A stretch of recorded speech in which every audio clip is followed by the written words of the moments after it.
The process that we have to go through in the United States to get something approved is a long, drawn-out process. And what drove us to support Dr. Adusumili's effort was how clear-cut the direction was and just how he was going to perform what he said he was going to do. Basically taking cancer cells from a body, taking T cells from a body, educating the T cells to overcome the cancer cells, and then re-inject them back into the body so those T cells can fight the remaining cancer, was a clear understanding of the path and where he was going and how he planned to get there. And that was one of the reasons we chose to continue to support Dr. Adusumili in his efforts. And that support was critical, if I may add, because to do a clinical trial with the regulatory and all the required, you need a lot of support, a lot of funding.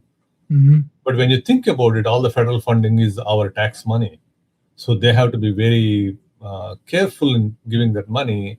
So they need to see initial supportive data, preliminary data. For example, to take the immune cells, what type of immune cells, how are we going to do it?